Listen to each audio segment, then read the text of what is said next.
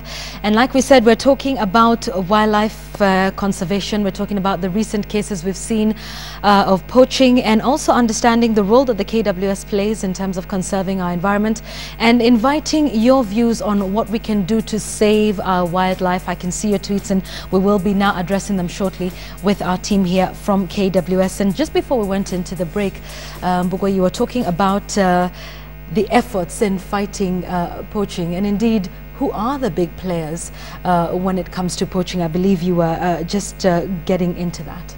Yeah, I wanted to pose a question to Kenyans, because we all live in this country, and these people who are poachers and who are traffickers, they actually live amongst us. They don't live anywhere in the sky. They just live with amongst us.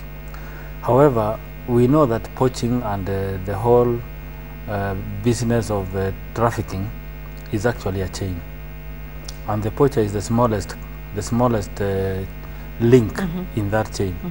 And most of the people, those are the people who take risks, because they know that going into the wild to poach, there is a risk that you may end up losing your life, because not that the reasons for this is these poachers are usually armed, and there is no way that we know of that you can disarm a person who is armed. If a person has an AK-47 and you challenge him to stop, the first thing he does is to shoot at you. Yeah.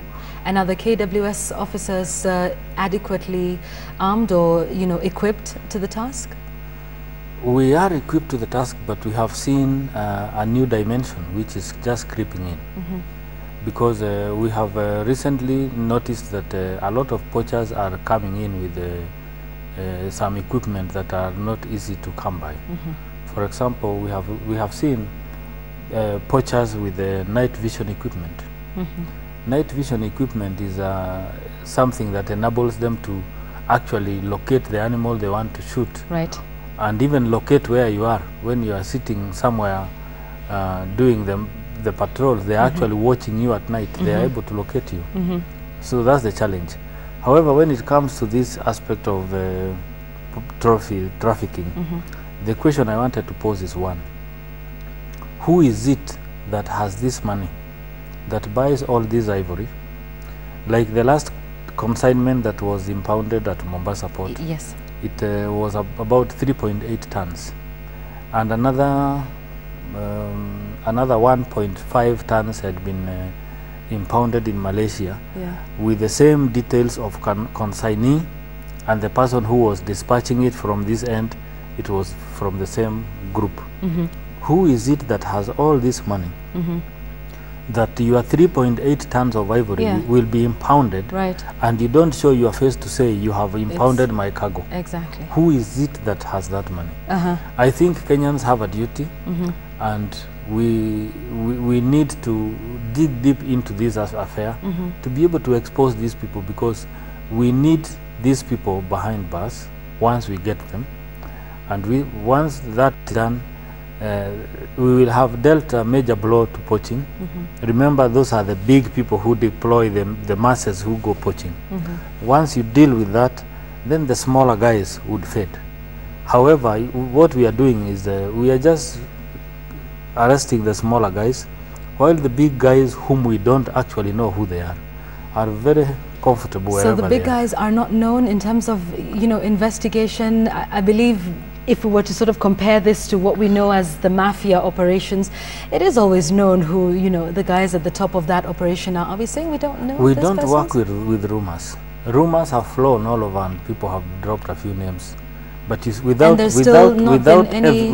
evidence, we have never arrested anybody whom we can actually say is the heavy guy. So all we're doing is arresting the poacher, who you say is at the bottom of the food chain. We are arresting the poacher and the smaller trafficker who is ferrying the ivory from Narok to Nairobi, from Kajiado to Nairobi. Those are the guys we Let's talk about the Kenyans' involvement in that process. We know this is an international ring, but they do come in. The persons who are arraigned in court, some of them are locals, like you say, are the ones who are transporting it from one area to the next.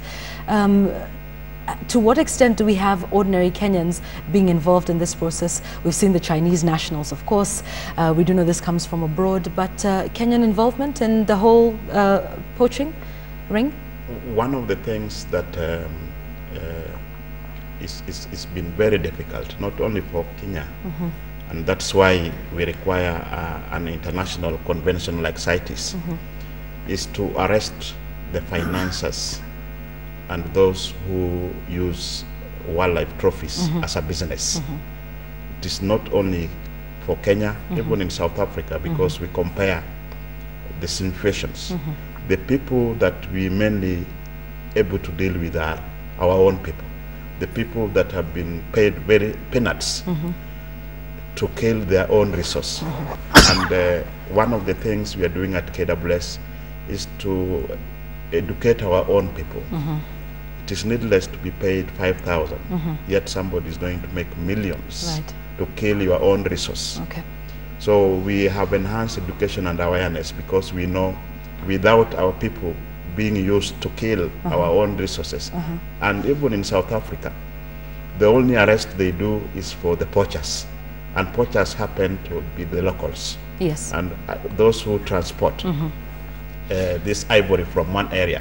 But the guy that now package it, the main exporter, and take it to the other guy in Asia, who's waiting to receive it at the other end. It's become difficult, and that is something that we brought to the focus of the CITES.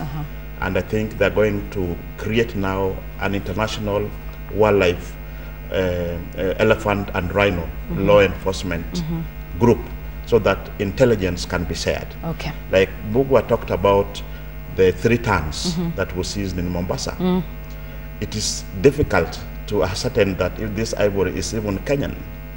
And but I do believe at CITES they talked about that, about running DNA tests on some of you know, the ivory horn, I mean the ivory tusks and the rhino horns, to be able to determine their sort of place of origin. Yes, actually it's the country that called for that, because we were being accused that ivory, a lot of it, more than 5 kilos and above, 75% have passed through Mombasa Port and Jomo Kenyatta International Airport. But because we know our elephant numbers and we monitor them, and we know the way they grow, we are more or less 99% sure that that do not come from our elephants.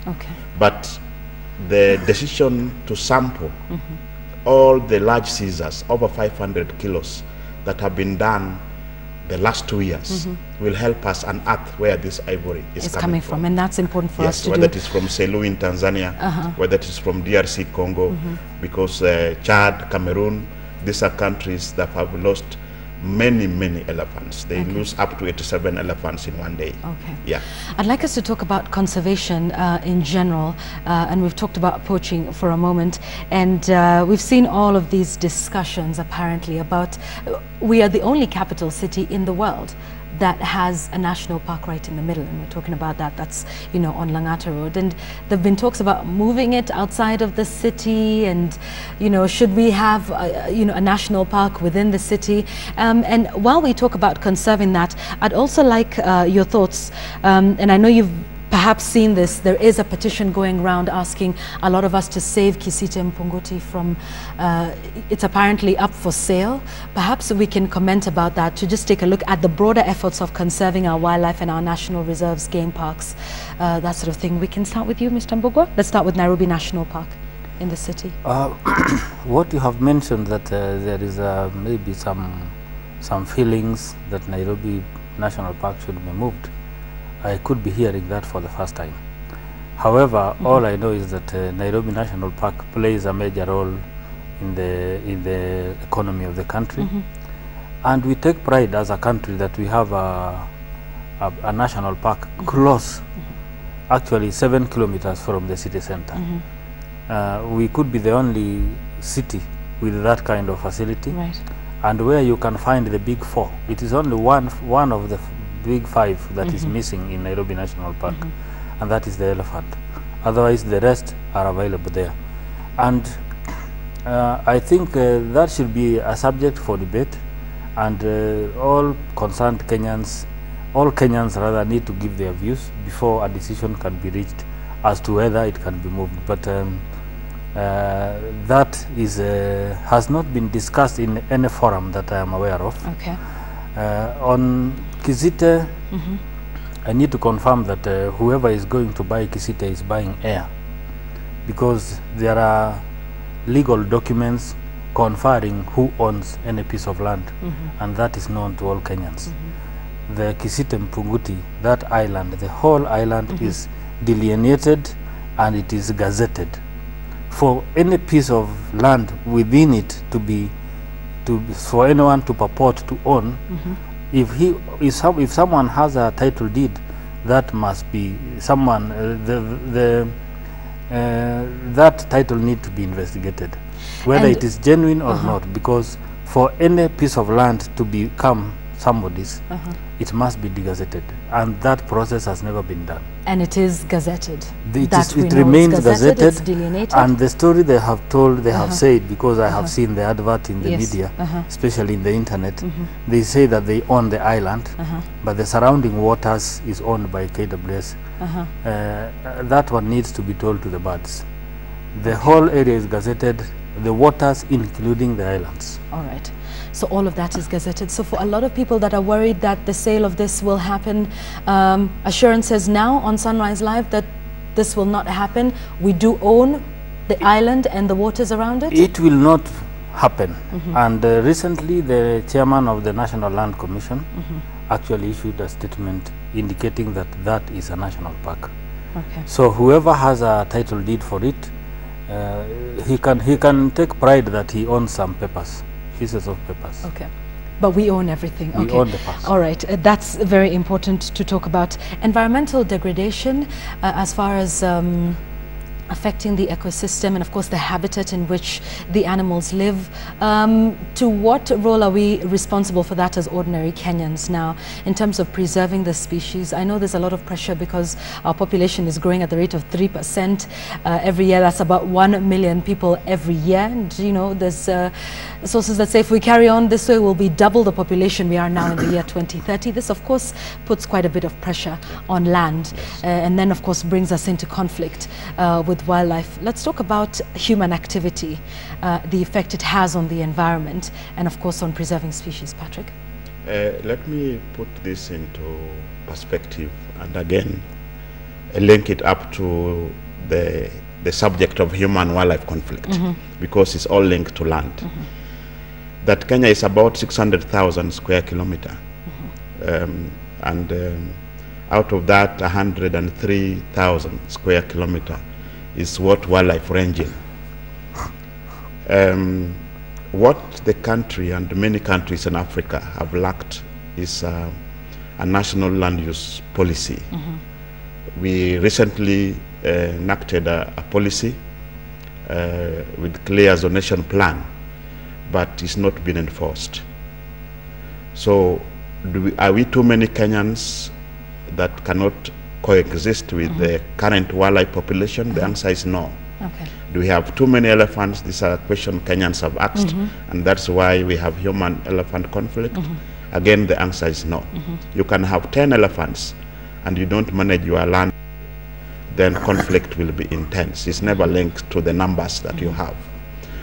The appeal that we have to our people, and maybe is something we are looking forward to, is the enforcement of our national land use policy. Okay. If we have Masai Mara and we have Amboseli, Amboseli, when it rains, it becomes a big lake. So animals have to go out in the buffers.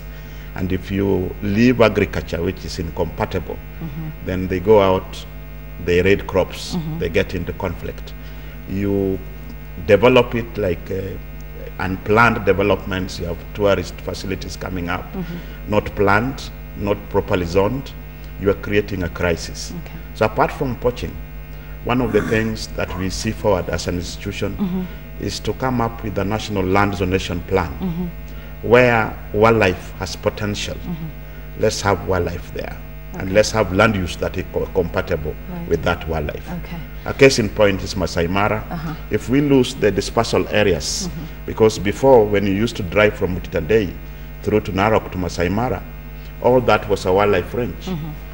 Now it's being lost, almost 70% is gone to agriculture. The moment we lose the entire Olkinyei, Lemek area to agriculture, all this wildlife from Masai Mara will migrate to Serengeti. They will not, and we lose our tourism. The 7 wonders of the world will go. And I think it's an issue, apart from poaching, the issue of land and land zonation and plan, so that we have compatible land use happening in areas bordering our conservation area, because tourism is key to, is one of our vision pillars, economic pillars in Vision 2030. And I think we need to plan for it. Let's plan for our wildlife. We have assumed they can survive, whether you occupy their corridor, whether you are in the buffer zone, you assume wildlife will be there. So I think it's a major issue. I like what you said, that are there two, is the human population much greater than the wildlife? No. Are the elephants more than, you know, the human beings? No. However, there's people in Kiserian, people in Kitengela area who feel, and this has always been the notion, that for a long time, you know, the lions come in, attack their herd. They say they have called out to the KWS, they don't get a response. However, when they then come together and kill a lion, and then KWS is there, striking that balance between wildlife conservation and also understanding that, you know, we definitely live together in these areas. And I do believe there was some sort of warning that was given to KWS officers. I believe it was last week. The story was in the papers regarding that whole situation about just how to manage the two. I think we need to face the facts as they are. And Patrick has mentioned that the most important thing that needs to be done is this zonation, so that areas are set aside for wildlife and areas are set aside for agriculture. Remember, we require both. We cannot survive without food. So agriculture has to thrive. That's right. However, we need forex, and tourism has to flourish. And tourism, 80% of safari tourism depends on wildlife. So we have to strike a balance. When we talk of population, people will say they own this land, they own that land, is ancestral land, and you will hear all sorts of stories. But if you go back to the basics, ask yourself, how have we fared in numbers of both human population and wildlife numbers? Let me take you back to 1920. In those early days, one of as we marketed our country that time, the thing was every person, because traveling from Nairobi to Mombasa, you had to use a train. There was no road. And using this train, there were checklists. Guests were given a checklist so that they can check how many species of animals they will see on the way to Nairobi. And a lot of times guys recorded up to 34 rhinos seen on one trip. Today, if you made 34 trips, you will not see one rhino. That's how far we have come. The population of Kenya by 1920 was barely 3 million.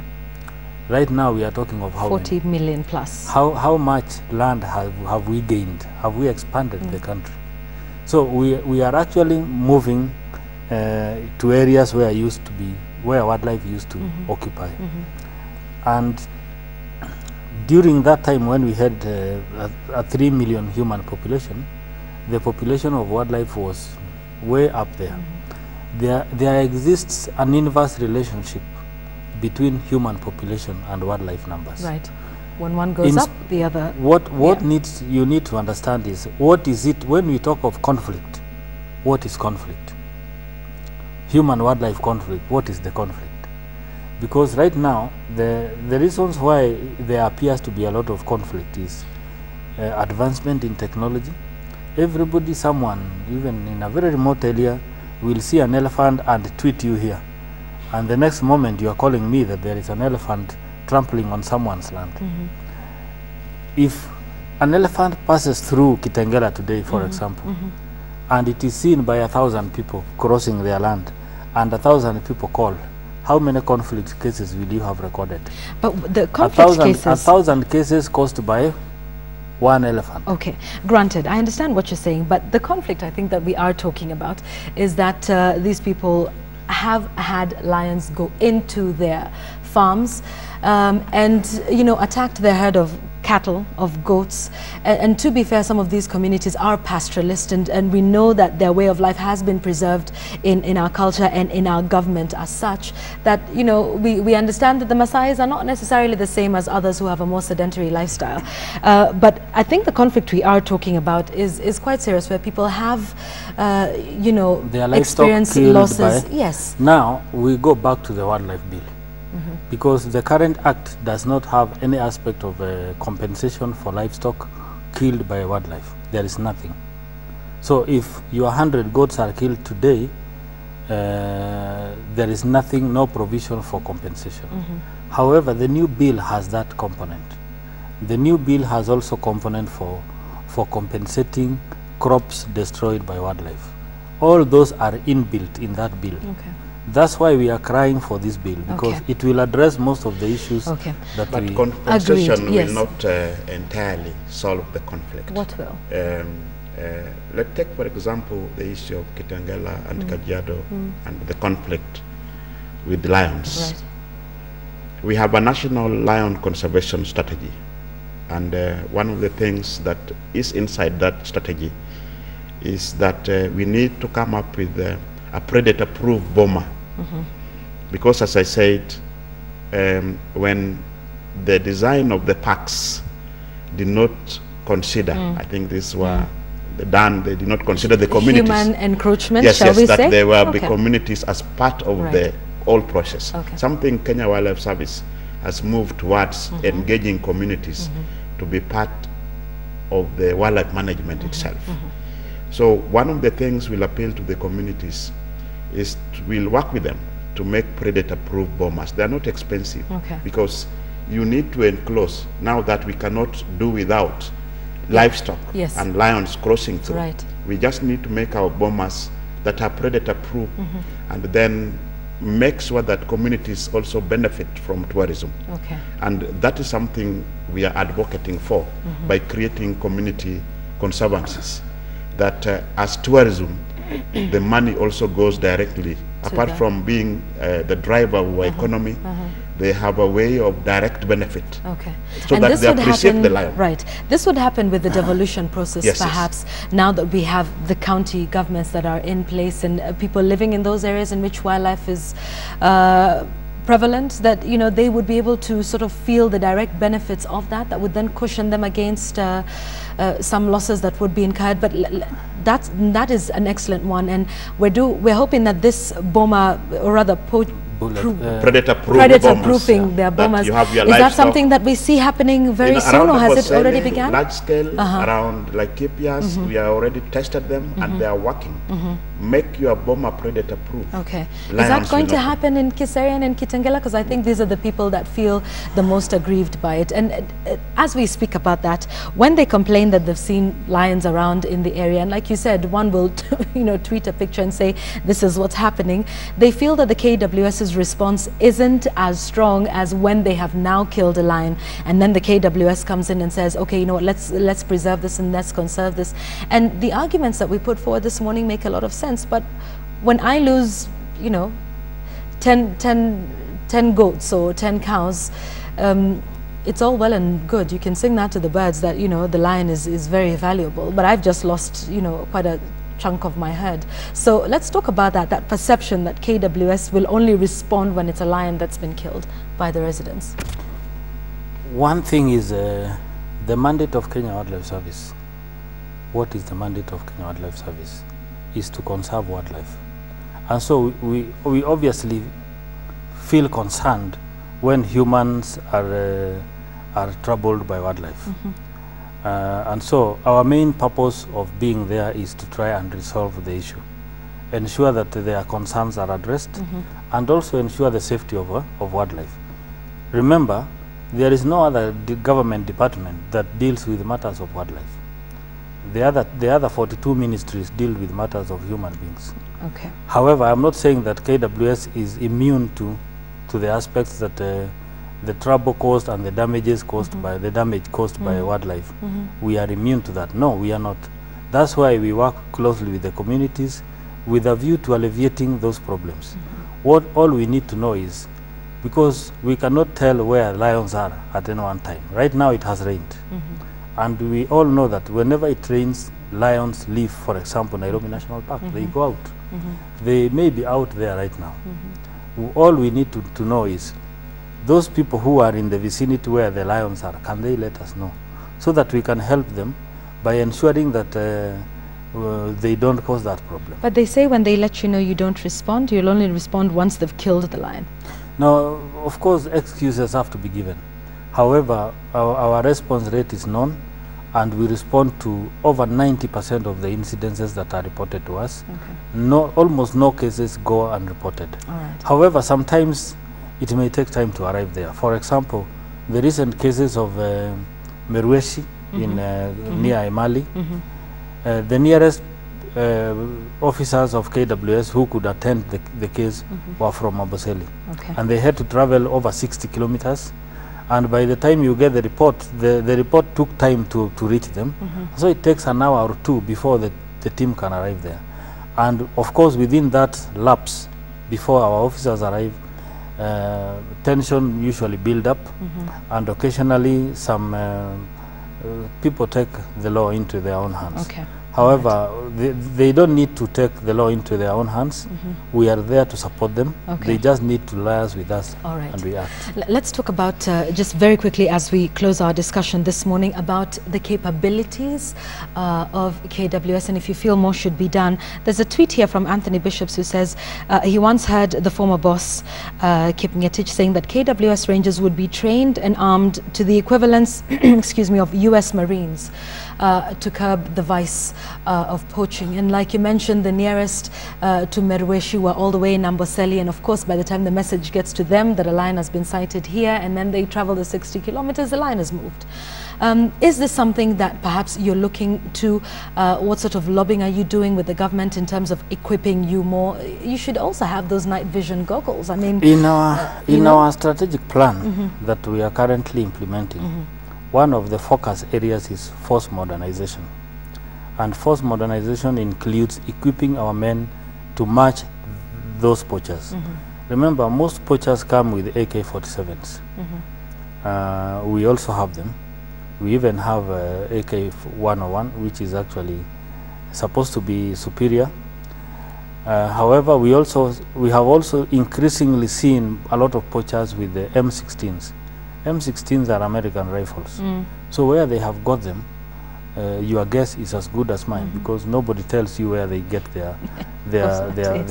It's illegal, yes. Another aspect of a major aspect of our force modernization is, as we focus on poachers, a lot of questions and concerns have been raised that every encounter between KWS and poachers ends up in some fatalities.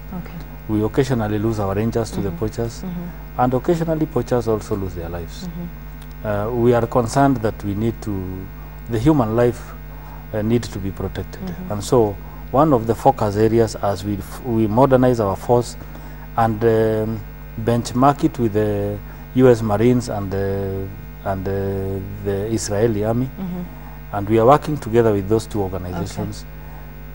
Some of those organizations have been wondering what is lacking in KWS, and they need to equip our force with that ability of arresting those poachers instead of shooting them.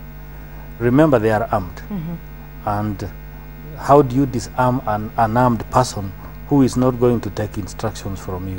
To surrender. The moment you shout surrender, he is firing at you. So you become a good guy and you go and see your maker.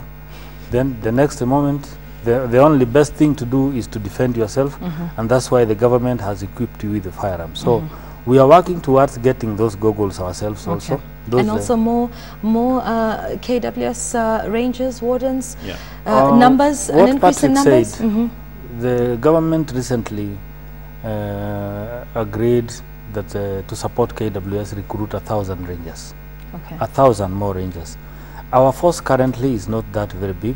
Our uniformed people, we number about roughly 3,000. Actually, it's 2,800. So the government saw the need for increasing our force so that we can combat this poaching. Okay. And remember, what we have addressed as poaching is actually just one form of poaching. Okay. There is another form of poaching which we have not addressed, which is actually very serious. Another form of poaching which is called bushmeat, where people kill zebras, they kill wildebeest and sell all that meat in Nairobi here. So those proponents of nyama choma, as you eat nyama choma in Nairobi, you could be eating a zebra against your will. Okay. So we are encouraging Kenyans to understand that meat from bushmeat is that the animals are actually slaughtered in very unhygienic conditions. That meat is not inspected, and the danger of contracting a zoonotic disease, that is a disease that can be shared between wildlife and human beings, is actually very great. And of course, we talked about the tourists. Tourists do not come only to see the big five. They are interested in the others. And these others are what the people are killing and selling. Okay. And it's actually big business in particular corners of the country. Narok is extremely notorious. For which for bushmeat. Bushmeat. Bushmeat. Zebra meat. Yeah. Okay. No, not zebra meat. Any meat. Any meat from any wild You will animal. even eat an elephant meat. The moment they kill an elephant, they carry the meat, they sell in Nairobi. And the guys here don't ask which meat is this. They just want meat. Okay. So and any meat at that. Okay. Any meat at that. Okay. So I have mentioned some hotspots for that one is Narok, Naivasha, and Kajiado, extremely notorious, and areas surrounding Savo East. Okay. So in those particular areas, people need to take caution that we need all these other species. We are not taking care only of elephants and rhinos and lions. We are taking care of the other species, and we have more than 100 mammal species. All right. Your final words, Patrick, as we close our discussion on this species prevention, species preservation. I don't know why I keep saying prevention. Species preservation is what you do. Conservation. And like we'd even talked about in the beginning, it's not only the elephants and the rhinos that are at risk. Those are the big ones that, you know, we all know. But just in terms of, I think our role, even as, you know, ordinary Mwananchi that live, you know, borderline with these animals, and of course the role of any Kenyan in terms of preserving our wildlife in the country today. Just to call for the support of Kenyans, because I think when national parks were set up by the colonial government, many Kenyans, including some of us, believed wildlife is for tourists. Yes. And is for the government. Parks were no-go zone, and I think that myth should be removed. The Kenya Wildlife Service hold wildlife on trust for Kenyans, and wildlife is key to our economy. So we should not allow people kill all wildlife, like the issue of bushmeat. Let us, we have hotlines for KWS. Let us report those who kill these animals. Because we want our future generations to see is something that Kenya is known for. Wildlife is not everywhere. Some people, they come to see it because you don't get it in many countries in the world. Indeed. So it's a natural resource. It is an asset for us, and let's preserve it. We'll be there to act where lions stray.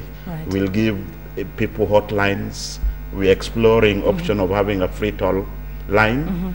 So that people can call when this animals stray. But the bottom line is that we need, as a country, to look at enforcement of the National Land Use Policy and Zonation Plan.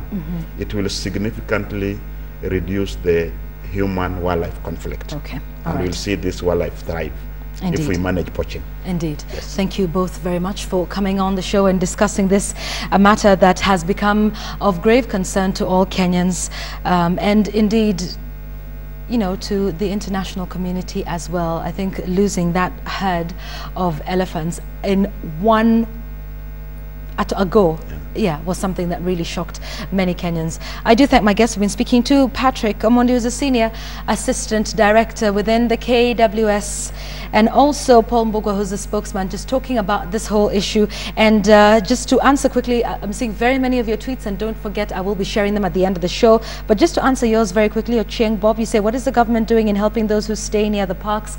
Well, Patrick has just told us about making your boma predator-proof.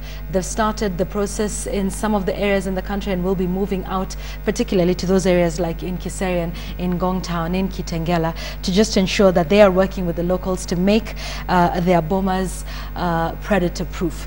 So that's just one of the things that we discussed on the show this morning. And it is indeed our hope that unlike what we are hearing about members of National Assembly making the first order of business to rework their salaries, that perhaps this is something that they will take seriously. That wildlife bill has been awaiting tabling in Parliament since 2007.